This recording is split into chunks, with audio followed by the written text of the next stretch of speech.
You can chain that? What?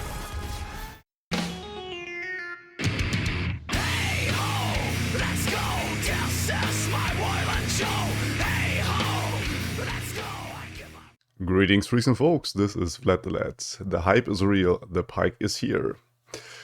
Now, unfortunately, the release wasn't as smooth as normally from yesterday, and I wanted to talk about this for a second here before we jump into it.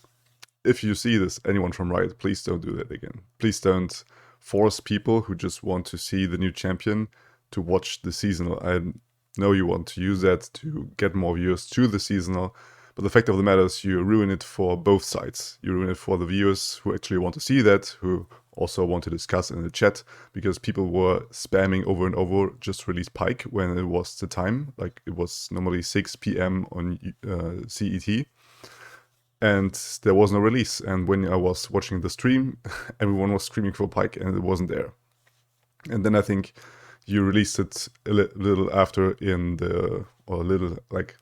actually a couple of hours or many hours later in the American tournament.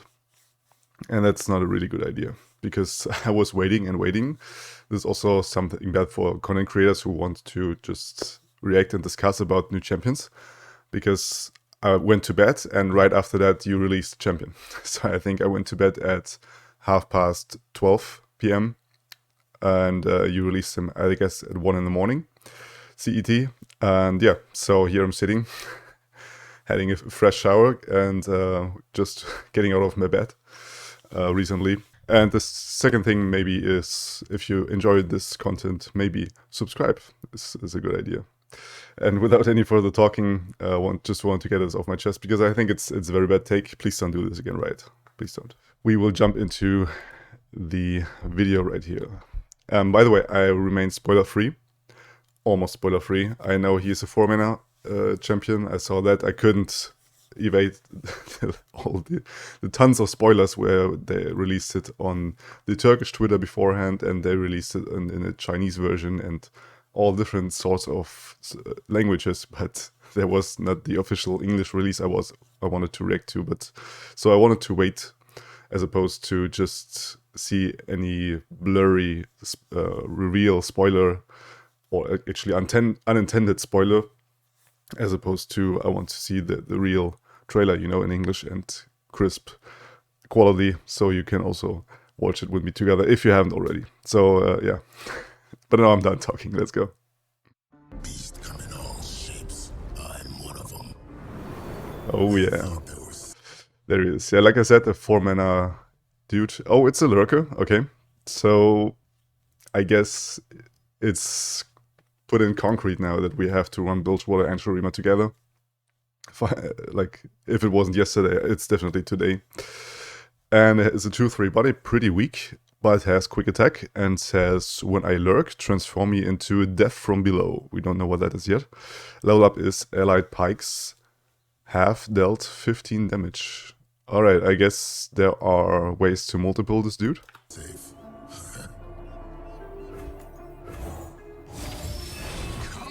I love the music. You're on the list. You're on the list. No panic. They all sink before. There's a death from below. 4 mana. It's pretty expensive, actually. Has lurk itself is a fast speed spell. Summon Pyke striking an enemy. Wait, what? Alright. So, can you have multiple Pykes on the board? Like normally, without actually copying or reviving them? They float.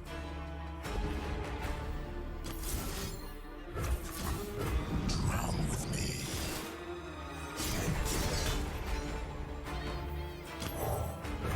That's pretty scary. Where there's blood. Yeah, we saw that card. Tide's rising. But this striking thing for 4 mana,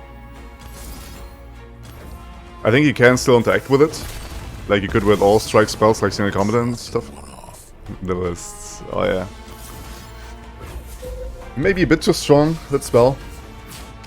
And together with Pyke and quick attack, yeah, this is just nasty. Nasty as hell. Remember. Mm-hmm. So many names. I'm Ooh, I love it. Oh, whoa, whoa. I was blown away by the animation again. So normal +1/+1, and when I lurk, transform you into a death from below. Wasn't that the... I think that was just the same ability, right? Just want to check that real quick. Yeah, when I lurk, transform you into death from below. Okay, so... Alright, we have to wait and see how this plays out in the game, but from what I see is that he also...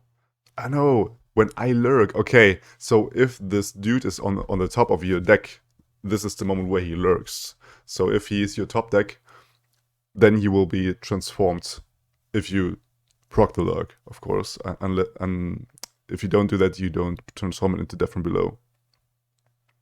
So it's sort of converting him into a spell where he enters with striking somebody. That's quite strong, actually. I like that interaction. And then it says on, when I kill an enemy, I strike the weakest enemy. Ooh. So sort of a kindred-like champ, but he himself has to kill somebody as opposed to just slaying something. Yeah, I like it.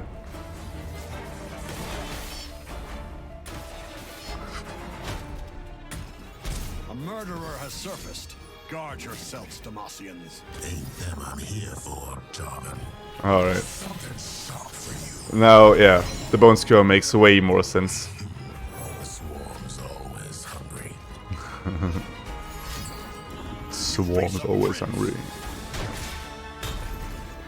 Never killed a prince before, far as I know. Nor will you. Yeah, I disagree, Jarvan. Wait, what? More names off the list. More names on it. You can chain that? What? What? Did I see that right? His ability goes on and... What the... Never killed a prince before, far as I know. He strikes the Jarvan, kills the weakest enemy, strikes then the weakest enemy, and on. Oh boy, Off the list. that's sick. Oof. Jesus. All right. That's sick. That's definitely sick. Oof. All right, let's jump into the cards here. Unfortunately, Mobile set doesn't have the reveals yet. They say they will release on the 27th, which is today, but I guess in American time zone. Yeah, we have to wait and see. I hope I can get the reveals from Twitter here bigger for you guys, so you can actually see everything. Like, you can also see it like this, but normally I enlarge pictures so you can see it also on mobile. All right, so we saw Mr. Pyke.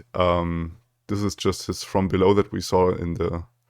Oh, okay. Oh, wait, what? Bone Skewer is his signature spell. That's bizarre. I mean, why would you release this beforehand then? It makes no sense whatsoever. Normally, they always did this. They released the signature spell together with champion. And here we had Bone Skewer, so a signature spell for a champion, without actually having the champion for so long time. Yeah, they said that they will do this differently in the future, but I don't think it's a bad take. You should always release the two things together. Yeah, but pretty scary dude, not only from a design art standpoint, but also from his, when I kill an enemy, I strike the weakest enemy, yeah. So it's chainable, yeah. Sick. Real sick. Alright, and then we have the 8-drop. Yeah, unfortunately I saw this in a leak as well. It's an 8-mana, the 8-mana lurker that we saw from Bulgewater is Jaull-Fish. It's a 2/7 body, pretty weak, but it has lurk, but so up to the point where it's turn 8, you probably have lurked about 5 or 6 times. If you... I think it would be the normal thing to do if you consider that you also attack on the enemy turn and double proc lurk with Rexa, for example. So I think him being a 7/7 is pretty easy to come down there. And it says play effects, but on the stack, each lurker ally strikes a random enemy. Now this is, hell of a finisher. Hell of a fisher. Because it's sort of, I would mostly compare this to the, what's it called? The Riptide Rex, where you just spread on the board and cannon barrage them, but here you strike them with all your lurkers that you have on board. So normally you have a stable board at this point because you are a unit-based deck, right? So unless somebody went really wrong, your board should be at least with 2 or 3 lurkers at that point in turn 8. And they also all have very high attack stats. I just hope that it's not the case that they will actually strike the same units, is my concern here with the Jaull-Fish. But other than that, if each lurker from you strikes a different enemy, this can be board wiping for the enemy, and is a bit better than the Riptide Rex in that scenario. But what I will say is that with Riptide Rex you can hit face, right? So it's sort of a upside downside there. And also a upside of the Jaull-Fish is that you don't need to plunder. So normally you would open attack to proc the plunder, and then you can play the Riptide Rex. And here it's not the case, you just play him on mana 8.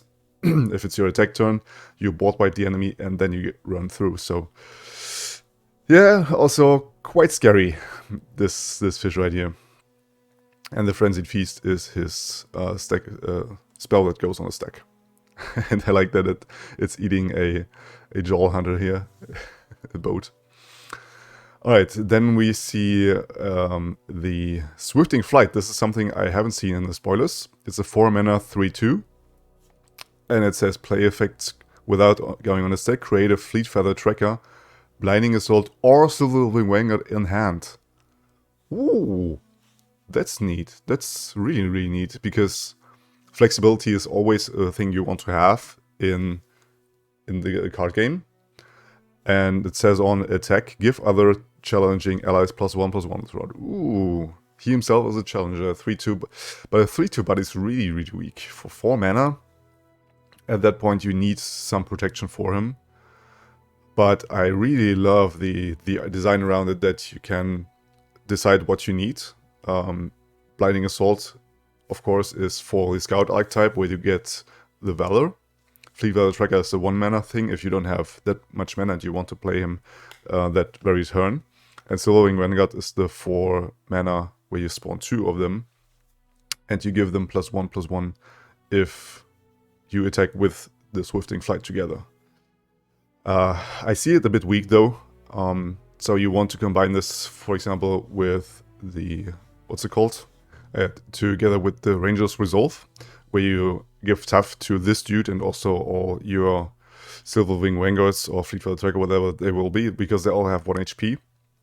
So you don't die to things like single pings, Wild Feast and the likes, before you can get off the attack actually. So this is something you probably put in the deck where you have this dude. What's also to note is that he's on elite, so it will also proc things like the For the Fallen, everything. So I love that they don't forget the elite archetype yet again, like they did with the Yetis, and add more options to it. But I see it very fragile and hardly playable. We'll see about that. And last but not least, we do have the Sacred Protector. I unfortunately also saw this in a Chinese version. It's a 7 mana 8/6, and people said it's a boat. It's not. It's a tree, and the tree has in its head a portal. Why ever that would be. And it says allies with barrier have double attack, draw a Shen. So it's sort of, they said it's a boat because most of the boats are drawing champions, like the Dreadway and stuff. But the Sacred Protector is a tree, a walking tree, and it draws us a Shen. And if we have attack barrier on our allies, they will have double attack. Now, what's important to note here is that if you remove the barrier with Hush or any pings, whatever, I mean, ping is way easier than a Hush, right? Then they won't have the double attack anymore. So a Withering Wail, for example, will remove all the barriers and will not give you the double attack thing. Is important to note, is a really good counter here. But for 7 mana, I think it's a okay-ish mana for what you get. If it would be 8 mana, it would be unplayable, I think. But for 7 mana, coming down and drawing you a Shen could be viable. We'll see that in different builds, and I hope that there will be ways in the future to build Shen without Demacia, because Demacia has all the barriers, and I actually wanted to play Shen out of the Demacia shell. Would be really tempting, especially now that we have the Sacred Protector. Alright, so these are my impressions on the first cards. Pyke definitely is sick. This transforming into Death Below thing is also awesome. I love this type of design. And a really good idea. And if he levels up, this chaining is sick. This is just sick. And now, like I said, Bone Skewer is the tits together with him. And I think a 3-off plus the signature spell to get from him. Yeah, that's everything I've got for you today.